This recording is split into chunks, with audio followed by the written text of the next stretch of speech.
Hi friends, इस video में हम करंट सेलेक्टर स्विच और वोल्टेज सेलेक्टर स्विच के वायरिंग डायग्राम के बारे में बात करेंगे। इसके पहले हमने वीडियो बना रखा है प्रैक्टिकली कैसे सेलेक्टर स्विच दिखता है और कैसे इसका वायरिंग होता है। प्रैक्टिकली वहां से आप वीडियो देख सकते हैं। इसका लिंक हम डिस्क्रिप्शन बॉक्स में अवेलेबल करा देंगे।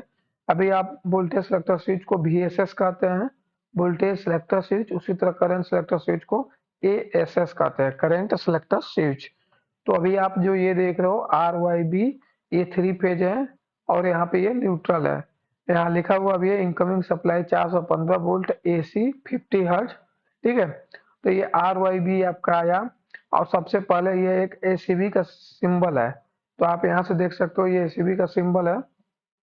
ये वाला आपको ACB का सिंबल है। ये 4000 एम्पियर का 3 फेज ACB लगा हुआ है। तो यहाँ से ACB का आ गया सप्लाई और ACB से फिर यहाँ से आउटपुट निकल गया। तो अभी क्या हुआ है, सबसे पहले जो सप्लाई आपका आया है वो वहां से इनकमिंग से ही VSS को दे दिए हैं। जैसे मान लीजिए मेरा ECB बंद है, आउटपुट सर्किट ब्रेकर बंद है और कितना वोल्टेज आ रहा है या पावर है या नहीं है कैसे पता चलेगा। तो हम लोग क्या करते हैं, को इनकमिंग से ही वोल्टेज को सप्लाई दे देते हैं या वोल्टेज सेलेक्टर स्विच को सप्लाई दे देते हैं वोल्ट मीटर में, जिससे हम इजीली पता कर सके कि अभी हमारी जो 3 फेज आ रहा है पीछे से वो सही है या नहीं, कोई फेज वीक तो नहीं है, या अभी इनकमिंग आ रहा है या नहीं, ये सब पता करने के लिए दे देते हैं।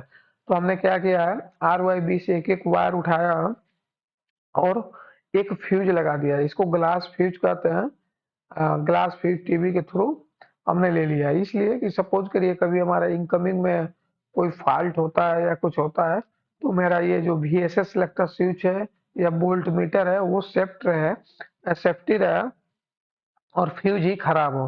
ठीक है, तो ये हमने फ्यूज लगा दिया और यहाँ से जो वायर उठाया उसको आर को 75 511 12 13 सीरीज बना लिया। और यहाँ से हम आपको प्रैक्टिकली वीडियो में देखिएगा, वहां दिखेगा आपको RYB 3 पॉइंट होते हैं, वहां डायरेक्ट दे देते हैं।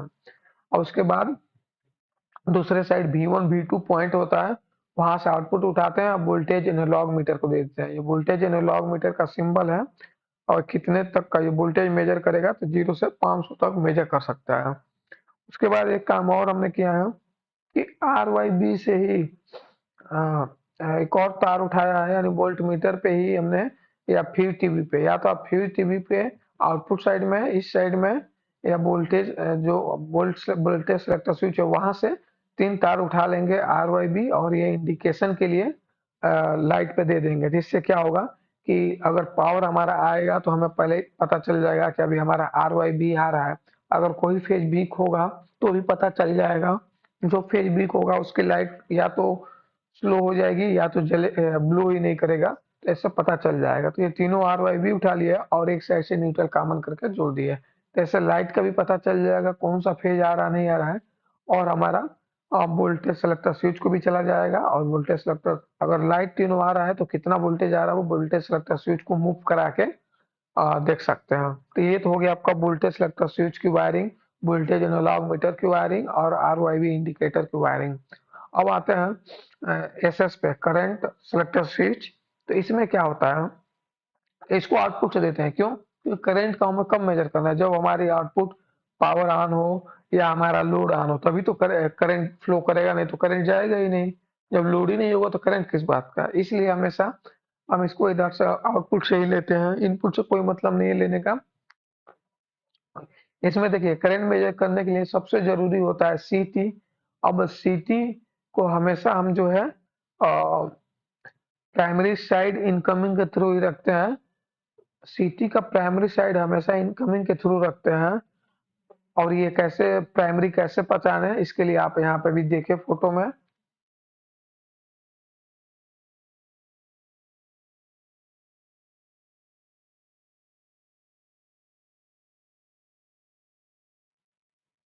ठीक है, तो आपने देखा जो P1 लिखा था वो प्राइमरी साइड था। अब देखिए जो CT होता है, CT दिखता कैसा है या उसका सिंबल कैसा होता है। तो CT का सिंबल ये है, ये R फेज का है, ये Y फेज का है और ये V फेज का है। CT में हमेशा जो प्राइमरी होता है, यानी सॉरी जो S1 होता है, S1 पॉइंट को हमेशा क्या करते हैं, जो हमारा करंट सेलेक्टर स्विच है उसके RYB पे दे देंगे। ठीक है, करंट सिलेक्टर स्विच के आर वाई बी पे दे देंगे और जो S2 पॉइंट होगा उसको तीनों को शॉर्ट कर लेंगे और A2 से जो करंट सिलेक्टर स्विच के सेकेंडरी में A1 A2 पॉइंट है उसके साथ जोड़ देंगे और फिर हम एनालॉग करंट मीटर में दे देंगे। अभी जो आप ये एनालॉग करंट मीटर देख रहे हो ये 4000 एम्पियर का है। 4000 एम्पियर तक मेजर कर सकता है। तो ये हो गया इसका A1 पॉइंट और जो A2 है वो सिटी के सेकेंडरी से शॉर्ट होते हुए और यहाँ से इस पॉइंट से भी शॉर्ट होते हुए कनेक्ट हो जाएगा।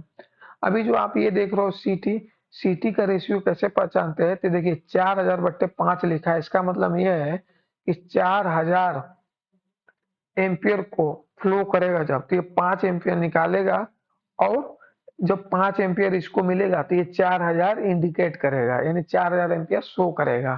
तो ये उसके हिसाब से उतर सीटी का वायरिंग। तो ये हो गया आपका voltage current voltage selector switch की वायरिंग और ये करंट सेलेक्टर स्विच की वायरिंग। अगर वीडियो पसंद आए